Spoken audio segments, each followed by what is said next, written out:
Et si je vous disais que la crypto-monnaie n'est pas simplement une technologie financière révolutionnaire, mais un symbole ancien, un code oublié depuis les âges, revenu à la surface pour réveiller notre conscience collective? Depuis la nuit des temps, l'humanité a cherché à comprendre la nature du pouvoir, de la valeur et de la liberté.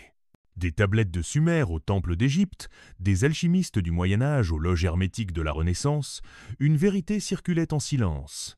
La véritable richesse ne se mesure pas en or, mais en énergie. Et aujourd'hui, à l'ère des blocs cryptographiques et des chaînes invisibles, cette vérité revient frapper à notre porte. Mais attention, ce que nous appelons crypto-monnaie n'est peut être pas ce que vous croyez. Sous ces airs de monnaie numérique, de bulles spéculatives ou d'outils technologiques se cache un langage ésotérique, un miroir des anciennes prophéties, et peut être l'embryon d'un nouveau paradigme spirituel. Ce que vous êtes sur le point de découvrir ne figure dans aucun manuel d'économie. Ce savoir ne s'enseigne ni dans les universités, ni dans les écoles de commerce. Car il ne s'agit pas seulement de finances, mais de réalité, de conscience et de l'architecture invisible de notre monde. Pourquoi les anciens parlaient-ils de pierres philosophales capables de transmuter le plomb en or? Pourquoi les symboles de l'infini, du serpent Ouroboros ou du cube parfait réapparaissent-ils dans les algorithmes modernes? Et surtout, qui contrôle vraiment la valeur quand la monnaie devient immatérielle? Dans cette vidéo, nous allons explorer l'histoire cachée de la crypto-monnaie, ses racines philosophiques et occultes, et ce que cela révèle sur notre époque, notre avenir et notre propre pouvoir intérieur. Préparez-vous à voir au-delà des écrans, au-delà des chiffres, au-delà du système. Car ce voyage n'est pas qu'intellectuel, il est alchimique. Vous êtes prêts? Alors entrons dans les profondeurs de la vérité cryptée. Pour comprendre la crypto-monnaie sous sa lumière la plus secrète, il faut remonter bien au-delà de l'invention de Bitcoin. Bien avant les réseaux numériques, bien avant même les banques, il existait un code, transmis dans les marges de l'histoire, un langage qui liait la valeur, l'énergie et l'esprit. Les Sumériens, première civilisation connue à avoir développé l'écriture, utilisaient des tablettes d'argile pour comptabiliser les échanges. Mais pour eux, ces registres n'étaient pas de simples outils économiques, ils reflétaient l'ordre cosmique, une tentative d'aligner l'activité humaine avec les lois du ciel. Dans les temples d'Égypte, le dieu Thoth, maître des chiffres, des lettres et du temps, présidait à la balance du C. Ur. Pour les initiés, peser l'âme contre une plume n'était pas qu'un rituel symbolique. C'était une mesure vibratoire, une équation invisible entre vérité, légèreté et justice. Et que dire des alchimistes, ces mystérieux chercheurs du grand Uvre? Ils savaient que l'or véritable ne se trouvait pas dans les mines, mais dans la transmutation de l'être. La monnaie qu'ils cherchaient était une vibration pure, une énergie raffinée au-delà du tangible, ce que certains nomment aujourd'hui la blockchain de l'âme. Mais où est passé ce savoir? Pourquoi avons-nous oublié? À mesure que le monde s'industrialisait, l'économie s'est matérialisée. La richesse est devenue quantifiable, fongible, centralisée. Les banquiers ont remplacé les prêtres, les banques les temples. La monnaie, autrefois sacrée et symbolique, s'est muée en simple instrument de contrôle. Mais l'univers a ses cycles. Et comme tout ce qui est occulté finit par revenir à la lumière, une technologie est apparue. Une technologie sans maître, sans centre, sans intermédiaire. La crypto-monnaie. Ce terme même, crypto, vient du grec kryptos, qui signifie caché, secret, dissimulé. Ce n'est pas un hasard. Car derrière les protocoles, les clés privées et les algorithmes se cache un message ancien, celui de l'autonomie, de la souveraineté, de la confiance restaurée, non pas dans une autorité extérieure, mais dans le réseau vivant que nous formons ensemble. Bitcoin, Ethereum et toutes les monnaies dites décentralisées ne serait-elle que la renaissance technologique d'un rêve ancien? Une tentative de réintroduire l'équilibre, l'équité et la vibration pure dans un monde corrompu par la cupidité?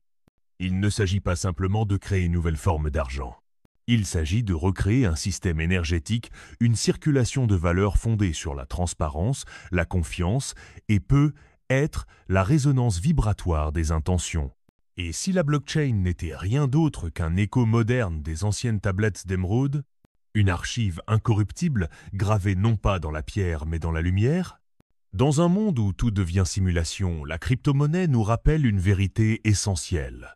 La valeur ne vient pas de ce que l'on possède, mais de ce que l'on crée, de ce que l'on échange et de ce que l'on révèle. Imaginez un monde invisible, où chaque action, chaque échange, chaque intention laisse une trace éternelle, impossible à effacer. Un monde sans roi, sans prêtre, sans banque.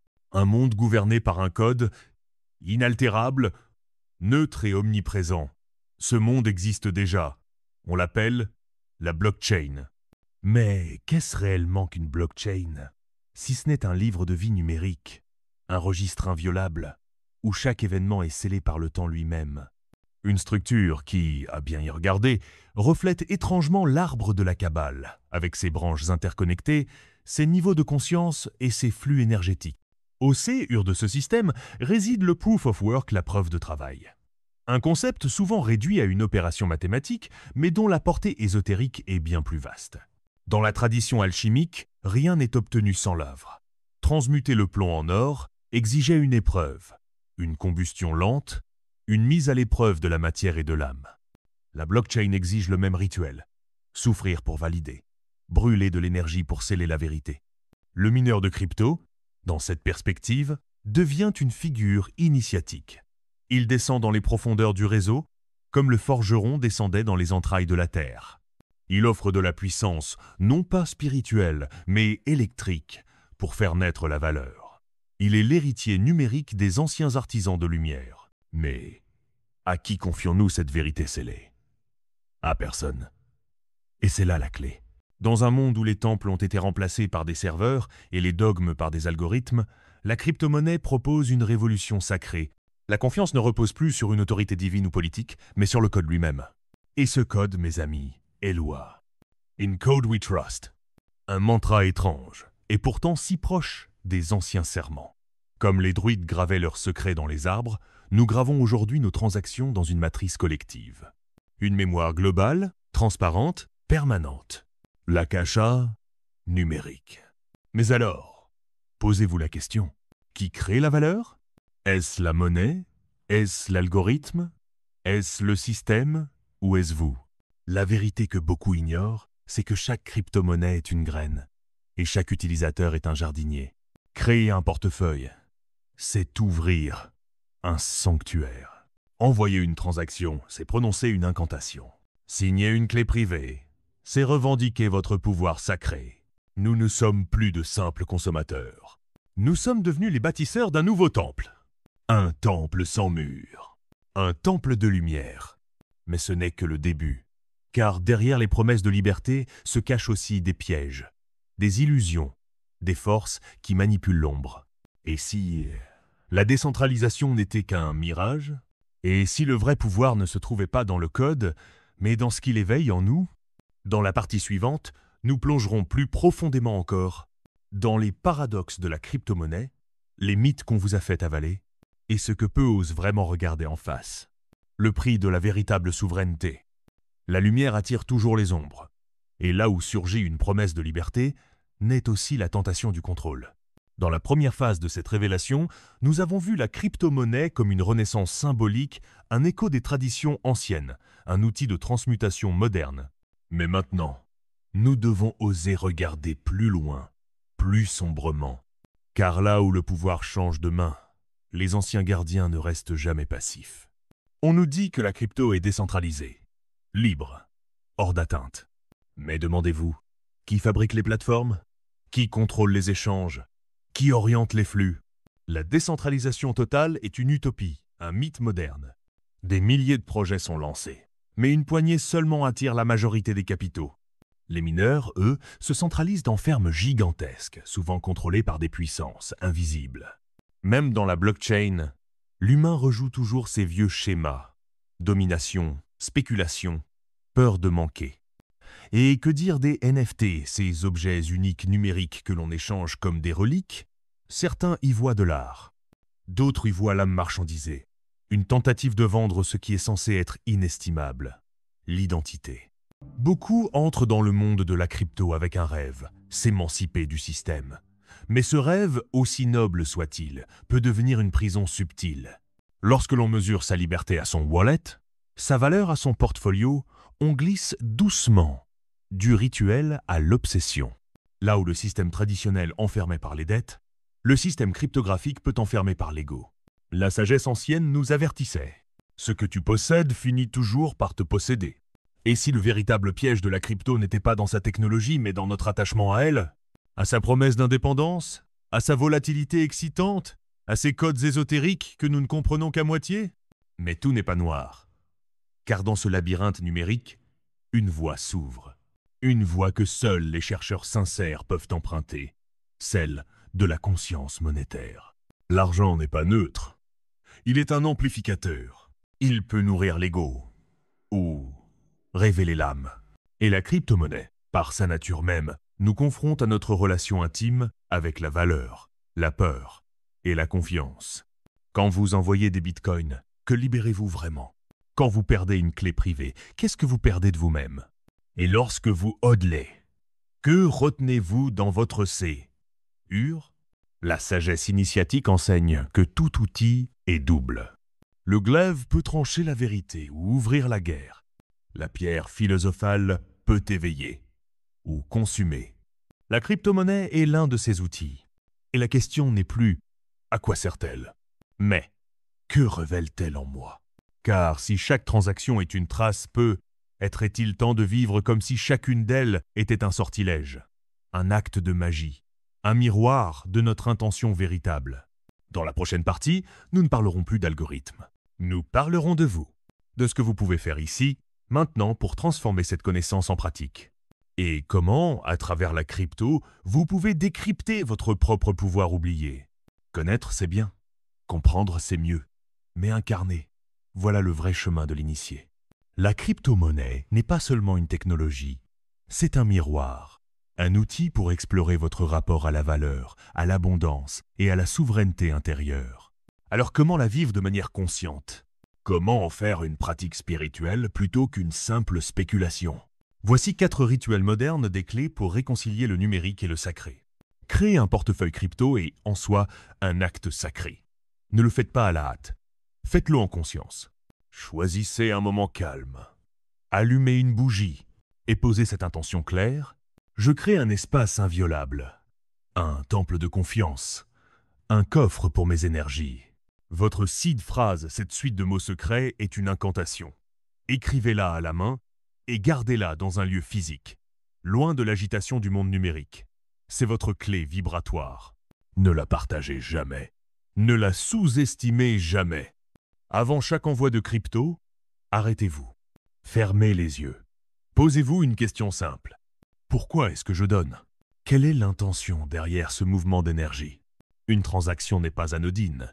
Elle est une onde, un transfert de potentiel. Considérez chaque don, chaque achat, chaque échange comme une offrande. Et observez. Plus vous êtes aligné dans l'intention, plus la circulation devient fluide. Regardez votre solde sans émotion, ni joie, ni peur, juste comme un reflet. Là réside la vraie pratique. Ne pas s'identifier à la montée ou à la chute. Créez un moment hebdomadaire pour observer votre wallet comme un moine contemple la surface d'un lac. C'est une forme de méditation active. Une manière de libérer l'obsession et de rester centré, même dans la tempête des marchés.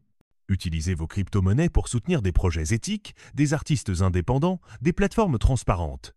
Votez avec votre énergie. Comme les anciens bâtissaient des cathédrales pierre après pierre, nous pouvons, transaction après transaction, co-créer un réseau plus juste, plus éveillé. Ce que vous alimentez grandit, et ce que vous négligez meurt. Votre portefeuille est une baguette magique. Choisissez bien ce que vous activez, car au fond, ce n'est pas la technologie qui vous libère. C'est ce que vous devenez, lorsque vous l'utilisez avec intention. La crypto-monnaie vous offre une opportunité unique, redevenir le gardien de votre propre valeur. Reprendre la clé, choisir vos alliances et écrire, bloc après bloc, le récit d'une souveraineté retrouvée. Vous avez marché avec moi dans les couloirs invisibles d'un monde numérique aux racines anciennes. Vous avez effleuré la surface, mais aussi touché l'abîme. car la crypto-monnaie n'est ni bonne ni mauvaise. Elle est un miroir, une épreuve, une révélation. Elle nous rappelle une vérité que les anciens maîtres chuchotaient déjà, dans des langues oubliées. Tout ce qui est extérieur commence à l'intérieur. Votre rapport à la monnaie, qu'elle soit tangible ou digitale, parle de votre rapport à vous-même, à votre pouvoir, à vos peurs, à votre capacité à donner et à recevoir. Ce que nous appelons blockchain n'est au fond qu'un écho de ce que les traditions anciennes nommaient le livre de vie. Une mémoire immuable, tissée d'actes, d'intentions et d'énergie. Sauf que cette fois, le scribe, c'est vous. Et chaque transaction est un mot gravé dans l'éternité. Nous avons traversé les couches, le symbolisme caché derrière le code, les illusions de la décentralisation, les rituels qui peuvent vous reconnecter à une souveraineté oubliée. Mais la question demeure, une question qui plane comme une énigme suspendue dans le silence. Et si la véritable monnaie n'était pas celle qu'on échange, mais celle qu'on incarne? Peut être que le plus grand secret de la crypto-monnaie n'est pas dans son architecture, mais dans ce qu'elle vous révèle. Vous n'êtes plus dépendant, vous n'êtes plus soumis. Vous êtes le code, vous êtes la clé, vous êtes la valeur. Alors, la prochaine fois que vous envoyez quelques satoshi, souvenez-vous, ce n'est pas juste un transfert, c'est un acte magique, une signature d'âme, une preuve que vous êtes éveillé. Si ce message a fait vibrer quelque chose en vous, si vous sentez que ce monde cache bien plus qu'il ne montre, alors abonnez-vous, activez la cloche et rejoignez cette quête d'éveil à travers le miroir numérique. Le voyage ne fait que commencer. Et les secrets les plus profonds ne sont jamais écrits dans les blocs. Ils sont transmis, de conscience à conscience,